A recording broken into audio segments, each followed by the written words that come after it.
નરેન્દ્રભાઈ, તમારો સવાલ છે કે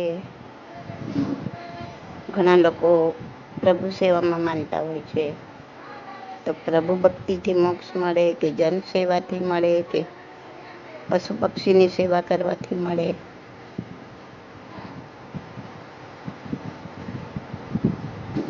નરેન્દ્રભાઈ, આ બધા ઝરણા સમાન છે, સ્ટ્રીમ. હું એમ કહું કે આ સ્ટ્રીમ ગંગા નદી છે, કે આ બીજું સ્ટ્રીમ ગંગા નદી છે, કે આ ત્રીજું સ્ટ્રીમ ગંગા નદી છે, નહીં. બધા સ્ટ્રીમ ભેગા થઈને ગંગા નદી બનશે. કોઈ પણ નદી બનવા માટે બધી સ્ટ્રીમ, બધા ઝરણા ભેગા થશે ત્યારે એ નદી બનશે. એમ આ તમે પ્રભુ ભક્તિ કહો, જનસેવા કહો, પાંજરાપોળ કહો, પશુ પક્ષીની સેવા કહો, એ બધા ઝરણા સમાન છે, એ બધા સ્ટ્રીમ જેવા છે. એ બધું મળીને આગળ વધતા આ જીવ કર્મને નિર્જરા કરવામાં તત્પર બનશે. જે મેં કાલે ઓડિયોમાં સમજાવ્યું કે કઈ રીતના આપણે અંતરંગ ક્રિયાથી આપણા કર્મને નિર્જરા કરીએ છીએ, કરી શકીએ છીએ.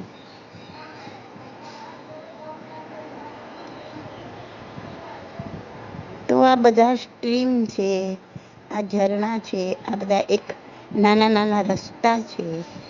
એ ભેગા થઈને આત્મા એ કક્ષાએ પહોંચશે કે આત્મા કર્મને નિર્જરા કરવા તત્પર બનશે.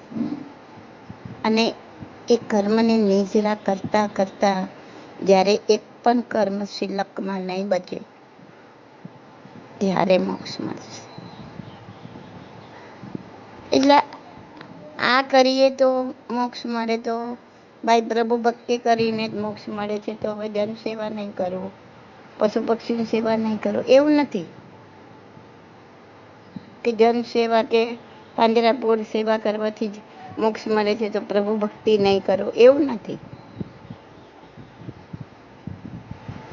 કોઈ બી ઝરણું, કોઈ નાનું હોય, કોઈ મોટું હોય, એ બધા ભેગા મળશે તો નદી થવાની જ છે, નદી બનવાની જ. એમ એકને પકડીએ એટલે બીજાને છોડી દેવાનું એવું નથી.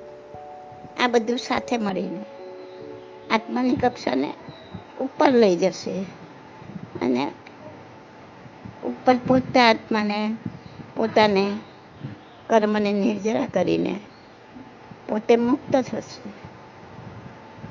ખ્યાલ આવ્યો?